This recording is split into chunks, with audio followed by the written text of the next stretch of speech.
My name is Emma, and one thing about my family is they love pretending they're better than everyone else. Especially my Aunt Anne, the woman who never missed a chance to remind me that I was the disappointment of the family. The last week, at a fancy tea party on her manicured lawn, she announced to everyone, "I'm barely surviving these days." And everyone gasped. Little did she know, I had just bought a $4.5 million townhouse the night before, and I was about to drop the truth right in front of everyone. But before we get to that moment, let me tell you how we got there. Growing up, my family treated money like oxygen. If you didn't have it, you didn't exist. My Aunt Anne was the queen of this attitude. Designer bags, she bought them like groceries. Bragging rights, she handed them out like wedding invitations. And the saddest part? It wasn't even real money. It was credit cards, loans, and her husband's slowly crumbling business. But she carried herself like royalty. Whenever she saw me, she said the same thing. "Alexandra, still wasting time on those silly ideas? You really should have gotten a real job by now." I was 22 then, quietly working on my startup from a tiny apartment while doing part-time jobs. She mocked my work every chance she got. Last week, my mom forwarded me a message. "Anne is hosting a tea party this Sunday. She insists you come." I laughed. Aunt Anne inviting me, the failure of the family? It felt strange. My mom called me a minute later. "Sweetheart, I think she wants to show off again," Mom sighed. "Your cousins bought new cars last week. You know how Anne is." Of course I knew. My aunt never threw a party without a reason to brag. But I wasn't the same girl anymore. For the last 4 years, I worked day and night building a real estate data startup. This year, a major investment firm bought 60% of it, and overnight, everything changed. I wasn't flaunting it. I didn't even post about it online. But quietly, I had become a millionaire, and just yesterday, I signed papers for a $4.5 million luxury townhouse downtown. But my family didn't know. Not yet. And something in me said, "Go to the tea party. It's time." I reached my aunt's giant white house, or what looked giant when I was younger. Now, after seeing high-end property for months, it looked smaller. The moment I walked in, my aunt looked me up and down. "Oh, Alexandra, you look simple." She didn't mean it as a compliment. I smiled politely. "Nice to see you too, Aunt Anne." Then came my cousins, Bella and Nicole, both dripping in designer labels their parents bought on credit. Bella hugged me with one arm. "So, Alex, you're still doing that computer thing, right?" Nicole smirked. "Yeah, startups and all that. Risky stuff." I just nodded. Let them talk, because the tea party was about to get interesting. Everyone sat in a circle of expensive chairs arranged on the grass. Perfect weather, perfect decor, perfect fake smiles. Aunt Anne stood in the center like she was hosting a royal ceremony. She clinked her teacup. "I want to thank everyone for being here. Life has been very challenging for me lately." Everyone leaned forward. I knew she wanted attention, but what she said next, no one expected. Aunt Anne pressed her hand dramatically to her chest. "I'm barely surviving these days.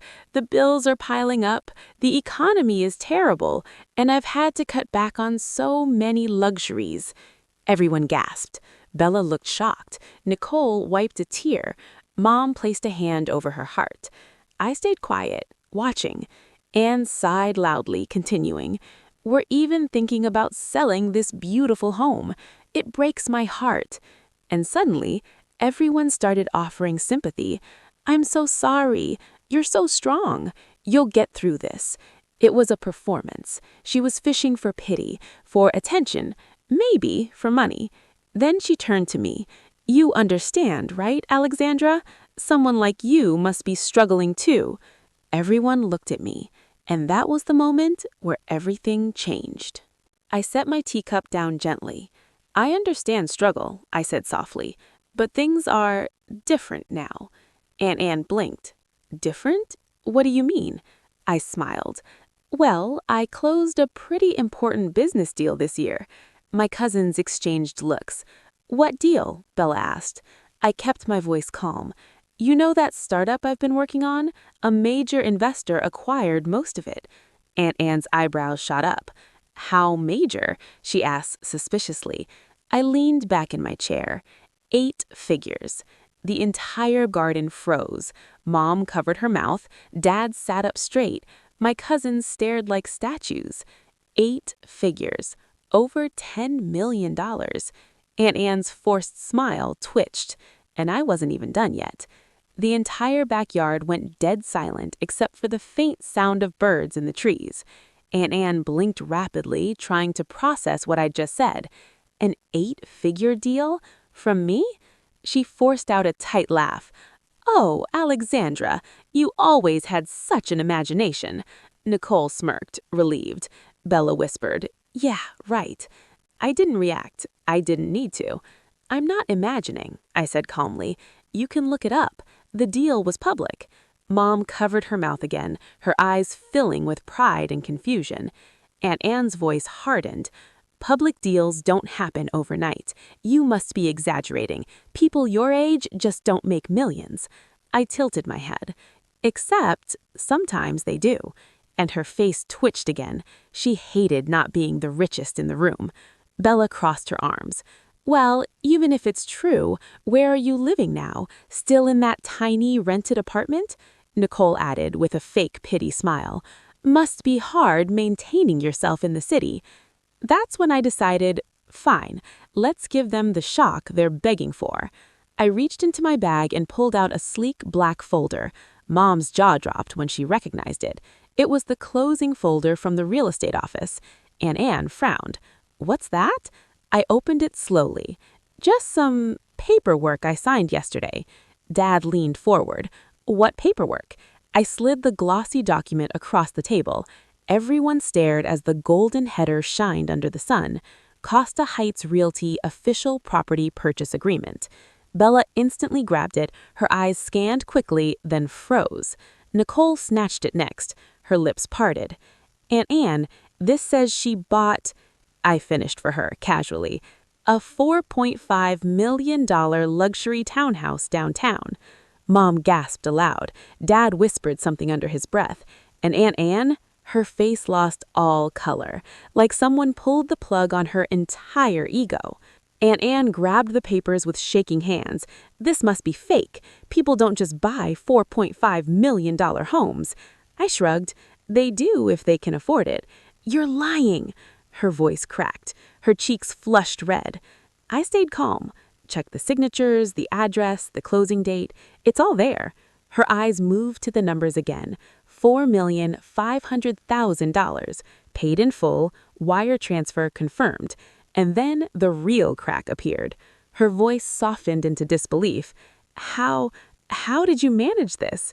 For the first time in my life, she wasn't mocking me. She wasn't belittling me. She wasn't pretending to be superior.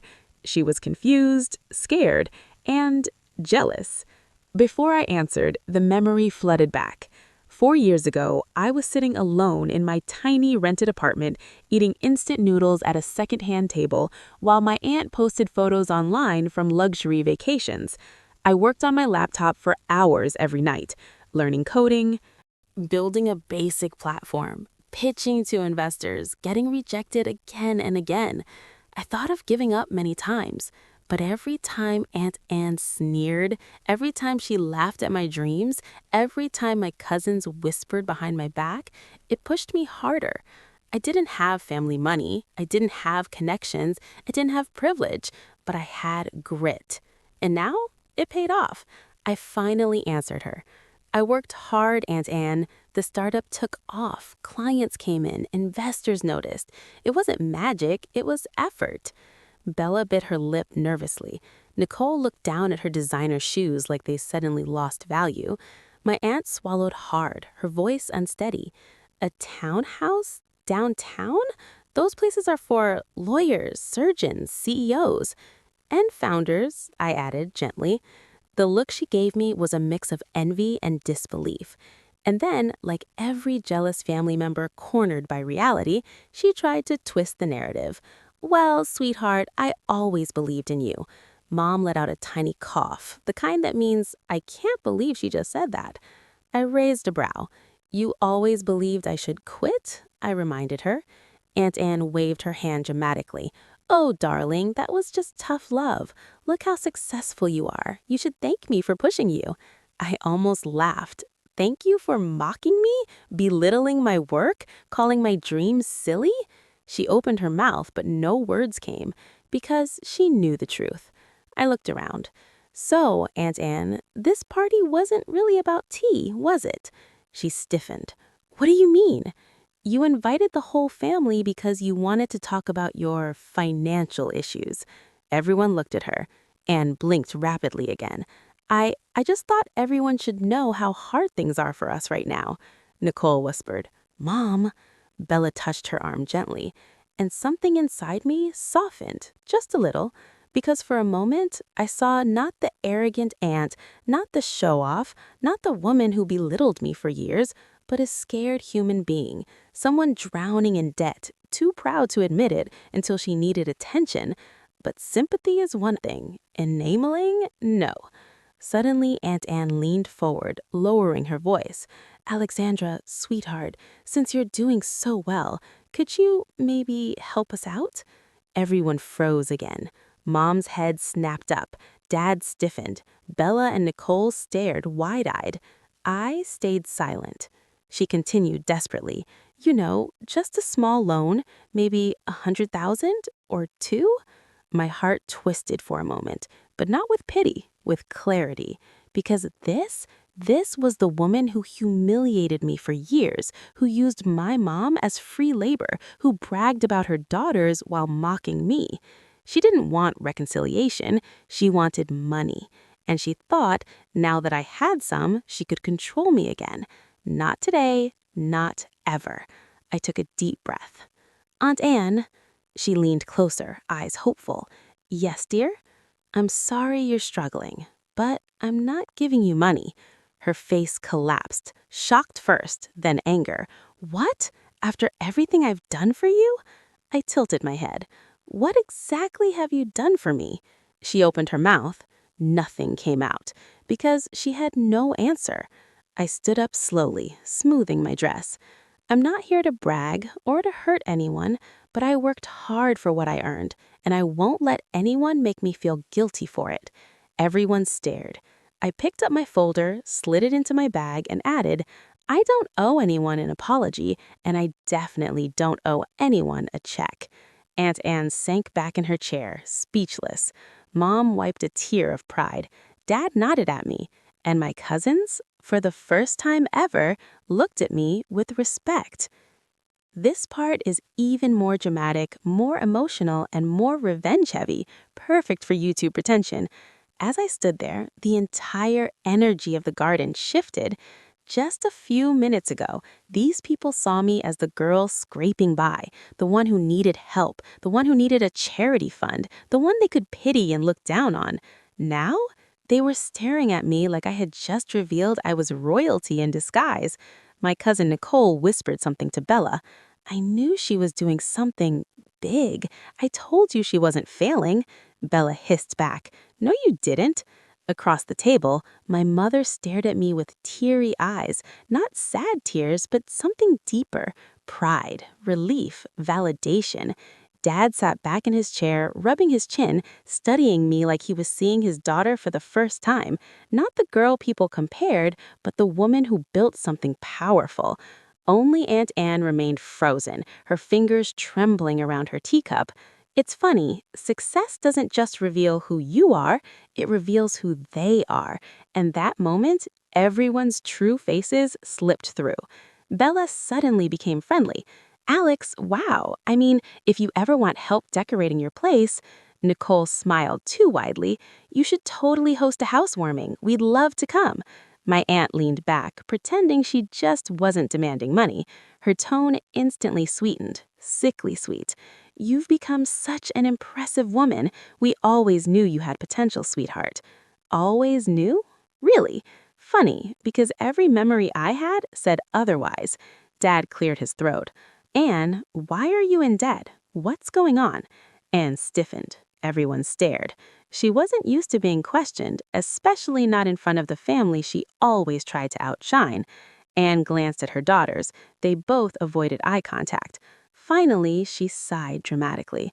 Fine, if everyone must know, we're going through some temporary financial pressure, Bella muttered to herself. Temporary is an understatement. Bella, Anne hissed. Nicole rolled her eyes. Mom, they're going to find out anyway. Anne inhaled sharply. My husband made a few risky investments. We lost a significant amount. The mortgage is behind. We might lose the house. Dad's eyes widened. That's serious. Anne nodded stiffly. Yes. And I thought, since Alexandra is doing well, maybe she could help. And there it was again. Not love, not concern, not apology, just expectations. Expectations that because I was finally winning, I should be willing to fix the life of the person who dragged me down for years. Before I could answer again, Bella spoke up. Mom, you literally just tried to embarrass her in front of everyone. Nicole added, you haven't supported her at all, like ever. Aunt Anne snapped at her daughters.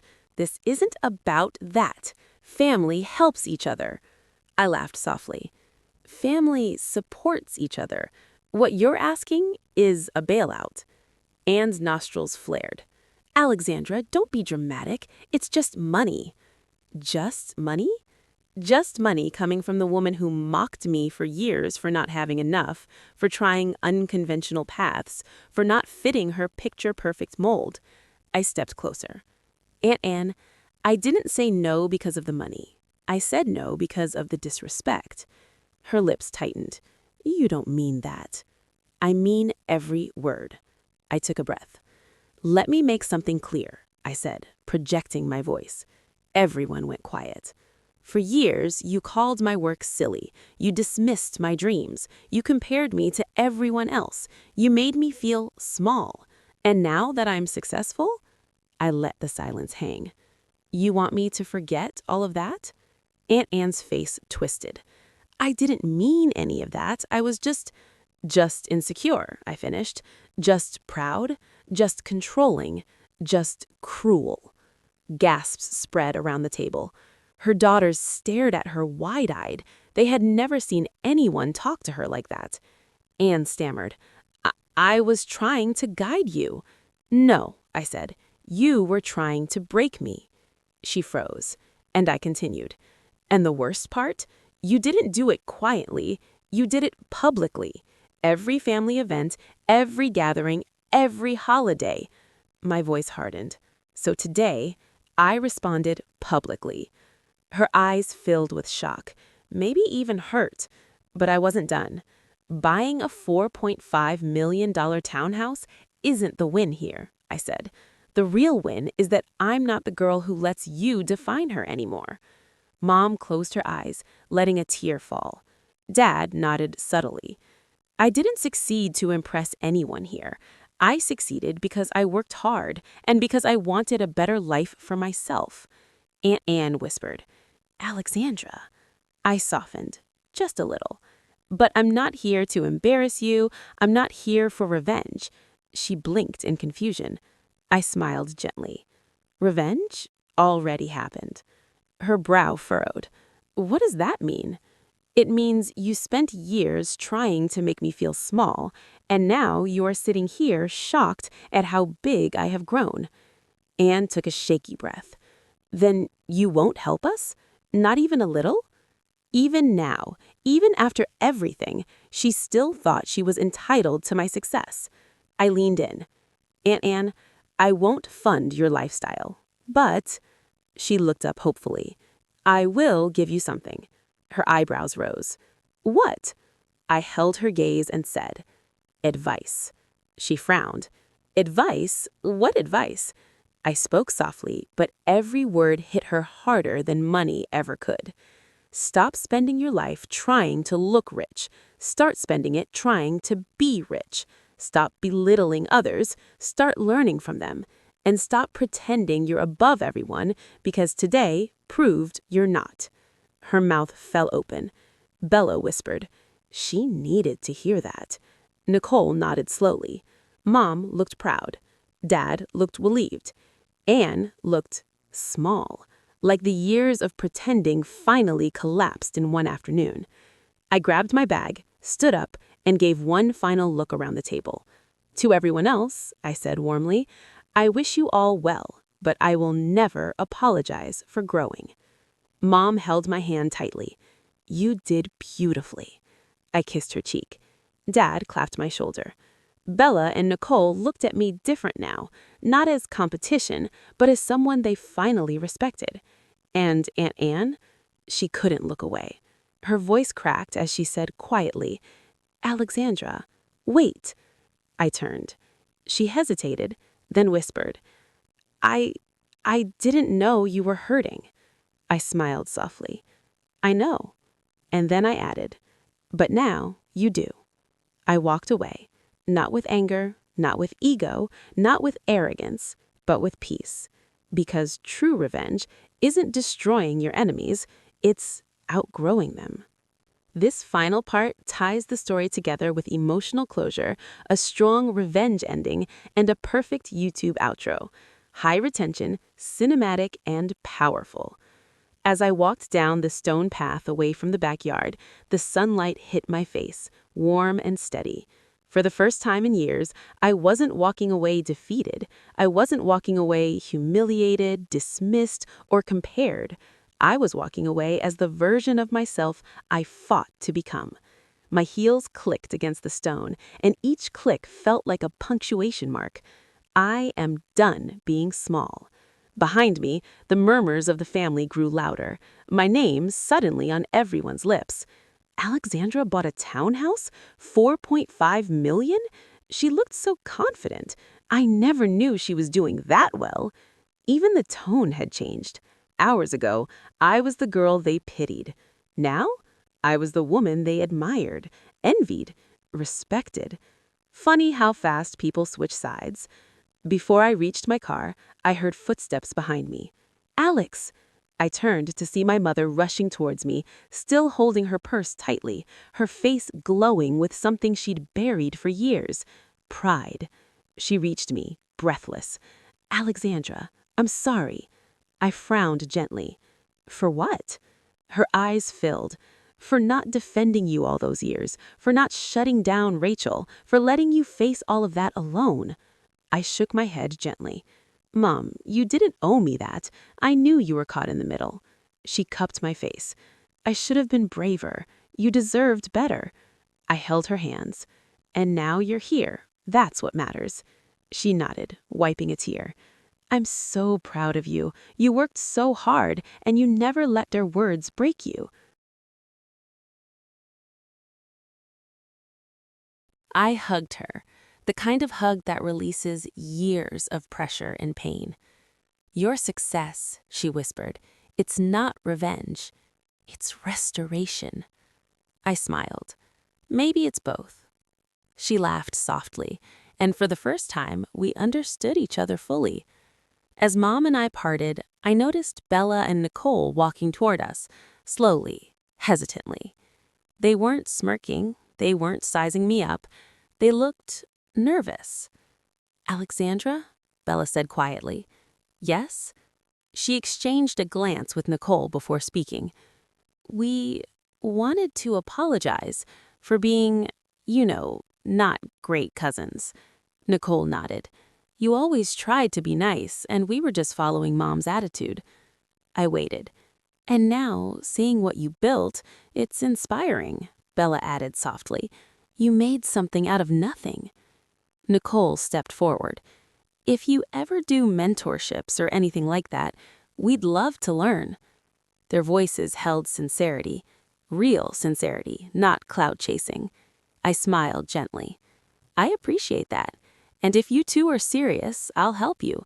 Not because we're family, but because you're asking with sincerity, something this family rarely shows.